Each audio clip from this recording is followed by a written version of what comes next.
with Rattler's sophomore season, there's a narrative that has been created around Spencer Rattler that the reason he was benched was because he was holding back Oklahoma's offense. And there was a faction of the fan base for Oklahoma that definitely felt like that Spencer Rattler was not getting the job done, was not performing up to snuff, and they needed to make a change.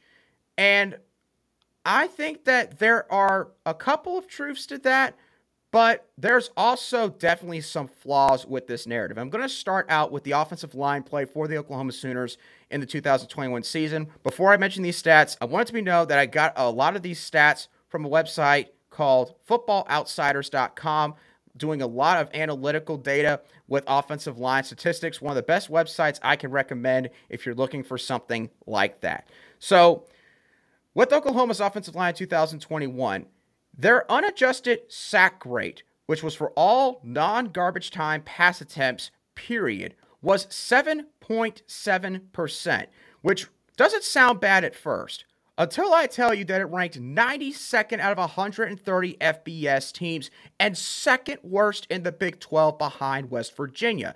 This was up from 6.5% in the 2020 season. It gets worse from here. The adjusted sack rate for passing down pass attempts, basically meaning if it was like 2nd and 15 or 3rd and 18, obvious passing downs. Some coaches would probably say, hey, I would run a halfback draw on that play, but more often than not, those are considered passing downs. That's what this statistic constitutes. And the percentage for this sack rate was 10.7%, which ranked 110th out of 130 FBS teams and the worst in the Big 12. And this was up from 6.9% in 2020, which ranked 42nd in the FBS. A very steep decline by the Sooners' offensive line.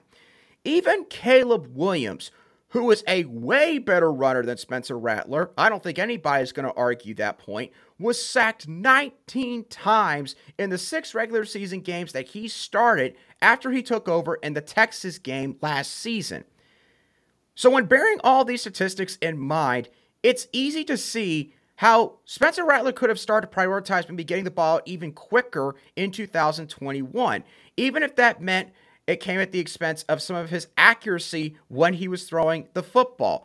Listen, I don't care who you are playing quarterback. If your offensive line is having that much trouble blocking for you in the passing game, it will eventually start to sit in the back of your head. And it is going to constantly be a thought that comes up throughout football games, no matter how hard you try to block that out.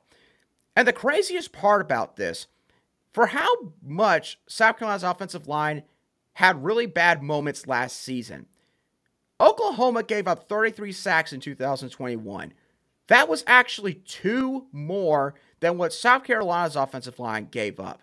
And that was against SEC defenses, and again, with quarterbacks Jason Brown, Zeb Noland, Luke Doty, and Dacaron Joyner. Dacaron Joyner was for 1 game, don't really count that. Luke Doty was playing with a broken bone in the middle of his foot, and Zeb Noland and Jason Brown, no offense, they can't run around a football field like Caleb Williams can. Also, that was playing against the Clemson Tigers at the end of the year.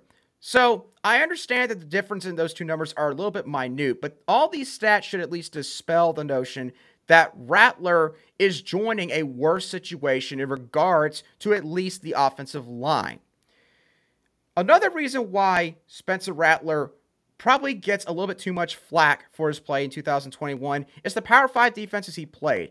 When Spencer Rattler was the starting quarterback and played the whole game against Power 5 competition in 2021, all of the defenses that he faced were ranked 45th or better nationally by the season's end when it came to scoring defense, meaning that they were above average to great. Now, I'm not saying that, of course, these defenses were like Georgia or Alabama. I'm definitely not saying that, but they were no slouches. Nebraska was ranked 36th in scoring defense nationally by the end of the season. West Virginia was ranked 45th in the country in scoring defense. Kansas State was ranked 23rd in the country, and they had to play against them on the road.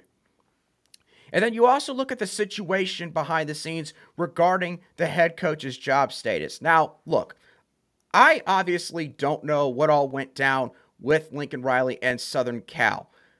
But I will say this, in all the years that I have watched college football and I have paid attention to the sport and how much I pay close attention to all these head coaches and where they could end up the next season, there's just no way that Lincoln Riley got a phone call after the Bedlam rivalry game against Oklahoma State from Southern Cal, was offered the job, and just all of a sudden spontaneously said, yep, I'm going to Southern Cal. I'm going to take their head coaching job. There's just no way that that was the case. You don't ever hear this kind of stuff happening in college football or really and truthfully any sport. It just doesn't happen that way. That's not how business is done. There had to have been some communication between Southern Cal and Lincoln Riley for at least a certain portion of the season. And of course, there's been a lot of rumors that have come out of Norman, Oklahoma, that they talked as early as like maybe week 5 or 6 in this season, maybe even earlier than that. It's a lot to keep up with. And while I'm not trying to speculate on when all that took place and started, if this was indeed the case, I have to imagine that this had an impact, obviously on the locker room, but of course, especially the quarterbacks, because that was Lincoln Riley's position and the offense is his baby. That is who he is mainly responsible for a play calling and technique perspective. So when you add in all of these factors together, my overall point is this. I'm not absolving Spencer Rattler completely for sort of the mistakes that were made, and of course, again, some of the regression that obviously took place in his sophomore campaign. But my point is, you cannot rest all of that on his shoulders. There was a lot of other things that happened or took place throughout the season that definitely could have compounded the issues there.